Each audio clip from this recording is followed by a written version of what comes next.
The Los Angeles Lakers are stepping into training camp without making any trades. And honestly, that might be exactly what they need right now. Sure, the trade chatter has been constant throughout the entire offseason. Everyone from fans to analysts has talked about who the Lakers could go after, what kind of pieces would complete the puzzle.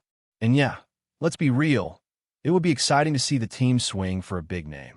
But at the same time, there's a strong case for patience.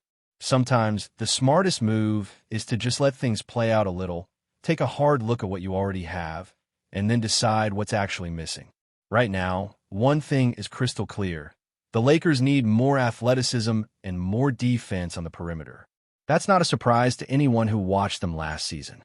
They need players who can switch, guard 1 through 3, and bring that two-way versatility that's become essential in today's NBA. But that raises an important question. Do they need to go all in for a big-name two-way guy like Andrew Wiggins? Or can they get by with more affordable, specialized role players like Matisse Thybulle or Haywood Highsmith? Because honestly, those two guys combined might cost you less than just Wiggins alone, and that's something to think about. The thing with a player like Wiggins is you're not just paying for what he does on the court. You're paying for the pedigree, the experience, the full two-way package. He can guard multiple positions, knock down threes, create his own shot, and even step up as a secondary scorer on the right night. But do the Lakers actually need all of that? That's the million-dollar question. Because when you look at this current roster, you've already got guys like Rui Hachimura who can do some of those things. Rui is one of the best mid-range scorers in the league, but he doesn't always get the touches to showcase it. So if you bring in someone like Wiggins, are you just going to ask him to stand in the corner and be a catch-and-shoot guy? Is that worth the price tag? And that brings us back to fit.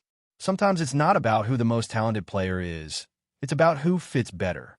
Matisse Thybulle, for example, might not give you 20 points a night, but he's one of the most disruptive defenders in the league. Haywood Highsmith brings length, effort, and switchability on defense. These are guys who know their roles, who can slide into a system and provide exactly what's missing without demanding the ball or needing to be the focal point. And when you're dealing with a roster that already features LeBron James and Anthony Davis, role players who thrive in the margins might be more valuable than another high-usage guy. Now, let's talk about the backup center situation. That's another area that might look like a need on paper, but could easily sort itself out internally. Jackson Hayes is a name that doesn't get mentioned enough. If he continues his development, if he builds on the flashes he's shown, he might end up being a very serviceable backup big. If he gives you consistent energy, rim protection, and vertical spacing, then that spot is covered. No trade needed. But here's the thing. If there's one glaring issue from last season that still needs to be addressed, it's the bench scoring. The Lakers were dead last in the league in bench production, and that simply can't happen again.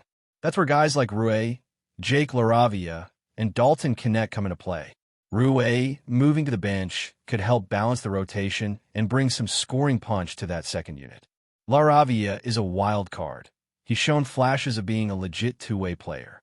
He's got good size, a solid jumper, and he defends better than most people realize. If he takes that next step, he could be one of the steals of the offseason. Same goes for Dalton Knecht. This guy has the potential to become a real difference maker.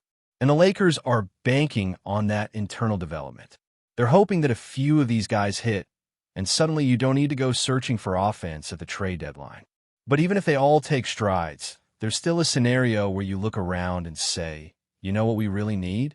A Malik Monk type, a spark plug off the bench, someone who can come in and light it up, create offense when the starters are sitting. That might become the top priority in a few months, or it might not. That's why the idea of letting things rise to the top makes so much sense. What if LaRavia ends up being that guy? What if he takes a massive leap and gives you real two-way impact, like we saw P.J. Washington do for Dallas last year? What if Jared Vanderbilt finds his rhythm again, not just as a defender, but as a guy who can reliably knock down corner threes? If that happens, do you really need to go all in for someone like Wiggins? The argument changes depending on how these guys perform. And that's the beauty of being patient. You give your roster a chance to prove what it can be. Now, even if LaRavia becomes everything the Lakers are hoping for, you could still make a case for adding a veteran like Wiggins. Not because you need him, but because you want him. And that's a totally different conversation. When you negotiate from a position of strength, when you're not desperate, the terms of the deal look a whole lot better. You can say, hey, we like what we've got. If Wiggins is available at the right price, we're interested, but we're not overpaying. That's why Rob Pelinka's approach makes sense. He's made it clear he wants to give this team about 20 to 25 games to really assess what the needs are. That's how you avoid panic moves. You evaluate, you gather data, and you let the season reveal where the holes are. And sure, we've heard that before. Every year, it feels like the Lakers preach patience and evaluation, only to make a move mid-season. But you know what? That strategy has worked more often than not. Look at Pelinka's track record. Since becoming general manager, he's made a trade in every single season except one. The man is not afraid to pull the trigger. But what's changed over the years is how he operates. Early on, he was jumping on the first deal that hit his desk, and let's be honest, some of those trades were rough. He was getting fleeced. But recently, he's been more calculated. He's willing to wait, to let the market settle, and to make moves that actually make sense. That's growth. That's learning from the past. Remember the Mark Williams trade scenario? It was a clear overpay, but it was justified. The team desperately needed a center, and if getting Williams meant slightly overpaying, so be it. Sometimes, overpaying makes sense if it's solving a real, urgent problem. But right now, the Lakers don't have that kind of problem. There's no glaring hole that requires that kind of desperate move. You don't trade for Andrew Wiggins if it means stunting the development of guys like LaRavia. You wait. You evaluate. And if by December, or even later, it's obvious that Wiggins is the missing piece, then sure, go get him. But until then, let this team breathe. Let them grow. Let the young guys get reps. Because there's a real chance this squad might not need much of anything. Maybe it's just small tweaks. Maybe it's Gabe Vincent being the odd man out and flipping him for a more efficient shooter. Maybe it's adding a 6'10" stretch big to help with spacing. Or maybe it's nothing at all. Maybe the team just needs time to click. All of this makes this upcoming stretch, training camp, preseason, and those first 20 games absolutely crucial. It's not just about wins and losses. It's about figuring out who fits, who's improved, and what kind of team this really is. Because once you know that, then you can go shopping. Then you can call up teams like Portland, who might be willing to part with someone like Thibault for cheap if they're looking to rebuild. Or look at a team like Miami. Haywood Highsmith might not be a long-term piece there, and you could swoop in and make a move. Those are the types of deals that usually come together mid-season, once teams have a better sense of where they stand. One of the most important elements heading into this Lakers season is not just about which players are on the roster, but how the foundation is being built for the long term. And this training camp might end up being one of the most pivotal in the entire Luka Doncic era. Yes, Luka is with Dallas, but for the sake of the storyline and the way the NBA constantly shifts, there's an emerging idea that players like him, young superstars with franchise-altering abilities, will be the cornerstone of whatever comes next. Whether the Lakers land another star through trade, free agency, or development, Luka-like players become the center of the basketball universe, and everything around them has to make sense. That's the energy the Lakers are working with now, not just to win this season, but to shape what the future is going to look like around their stars. It's easy to get caught up in the short term, the hype around trades, the pressure to win now, the temptation to chase a name instead of a fit. But the Lakers have reached a point where that kind of thinking no longer applies the same way. They've got their core. They've got the blueprint. Now it's about locking in and executing. A team with this much talent, this much versatility, and this much upside doesn't need to be in desperation mode. They can operate from a place of control, from a place of confidence. And that's where this training camp becomes so important.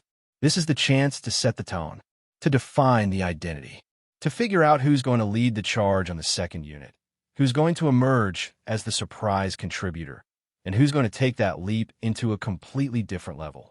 For guys like Jake LaRavia, this is more than just an opportunity. It's a make-or-break moment. He's shown flashes of being a high IQ defender, a solid shooter, and a player who understands spacing and rotations. Now it's time to do it consistently. If he becomes that B+ level defender with scoring upside and real confidence from three, Then suddenly, the Lakers are working with real depth. Jared Vanderbilt is another huge question mark.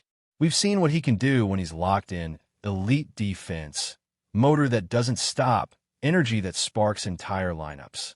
But last year, the shot wasn't falling, and that really limited how much he could stay on the floor in key moments. If he comes back this year with even a respectable three-point shot, not elite, just league average, that changes the math. That allows the Lakers to use him in closing lineups, in small ball sets, and in different combinations that just weren't available last season. That kind of internal development is more valuable than any trade.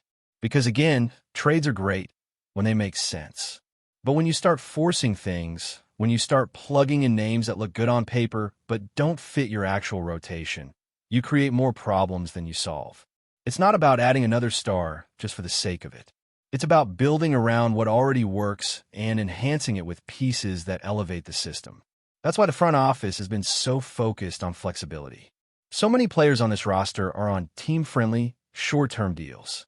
That gives the Lakers the power to pivot mid-season if something better becomes available. But it also keeps the pressure off in case they decide to ride with what they've got. Think about how many potential pathways this season could take. If Rui Hachimura excels off the bench, he might make a strong case for Sixth Man of the Year. If Jalen Hood-Schifino makes a jump, he might be a long-term answer at the guard spot. If D'Angelo Russell finds consistency, he becomes more than just trade bait. He becomes a real asset. And if Gabe Vincent returns to the form he showed in Miami's playoff run, the backcourt rotation gets a whole lot deeper. But that's the thing. None of this is guaranteed. And that's why the Lakers have to use this early stretch of the season as their proving ground. These first 20-25 games are not just about wins and losses. They're about data, about lineup combinations, about who can be trusted when it matters. The worst thing they could do is make a move too early, before they've seen what this group can become. That's why Rob Pelinka's approach this time around feels different, more composed, more deliberate. He knows that if something pops up, he'll be ready to pull the trigger. But he also knows that rushing into a deal could end up doing more harm than good. And let's not forget the landscape of the league. By the time December or January rolls around, the trade market is going to look completely different. There will be teams that thought they were contenders and are now in sell mode. There will be injuries. There will be surprise breakouts. And with that chaos comes opportunity. That's where the Lakers can capitalize. They have the assets. They have the contracts. They have the flexibility. All they need to do is wait for the right moment and strike when the value is there. Before we continue, we ask that you leave a like and subscribe to the channel so you won't miss any exclusive Lakers updates. Moving on, in what could be one of the most seismic shifts of the NBA offseason, whispers are swirling that Kevin Durant has agreed to join the Los Angeles Lakers. Sources close to the situation suggest that the superstar forward is set to bring his talents to Hollywood, potentially redefining the Lakers' championship trajectory. While nothing has been officially confirmed, early reports hint that Durant's arrival could ignite a level of excitement rarely seen in the City of Angels. Eyewitnesses claim that Durant's welcome party was nothing short of spectacular. Word on the street describes a low-key yet lavish gathering at an undisclosed Los Angeles location, where friends, family, and close Lakers associates celebrated the apparent blockbuster move. Fans around the world are already speculating on the chemistry between Durant and LeBron James, imagining a duo that could dominate the league for years. Social media exploded with fan reactions, ranging from sheer disbelief to jubilant anticipation. Some even liken the atmosphere to the arrival of a rock star rather than a basketball player. Analysts are cautiously optimistic, but also intrigued. While Durant has long been one of the most prolific scorers in NBA history, questions remain about how he will mesh with the Lakers' existing roster. Yet the mere possibility of Durant in purple and gold has sent ripples through the league, with rival teams reportedly reassessing their offseason strategies. From trade rumors to draft considerations, the Lakers' potential new acquisition is already shaking the foundation of NBA power dynamics. Adding to the mystique, insiders suggest that Durant himself has been quietly plotting this move for months, scouting the city, engaging with the Lakers' front office, and envisioning a championship run that could cement his legacy. Whether this turns out to be a signed deal or an elaborate tease, one thing is certain. The Lakers' offseason is suddenly the hottest topic in sports media, with every fan, commentator, and rival team eagerly waiting for the next update. If Durant does indeed lace up in Los Angeles, the Lakers are not just acquiring a superstar. They could be entering a new era. The rumors alone are enough to have fans lining up for tickets, tuning into every game, and dreaming of a championship season that, for now, exists in the tantalizing realm of what if. Stay informed exclusively about Los Angeles Lakers news. Subscribe to our channel and hit the like button to keep receiving daily updates. Also, share your opinion on the news in the comments, as your contribution is crucial for the Lakers. Stay tuned for the next video.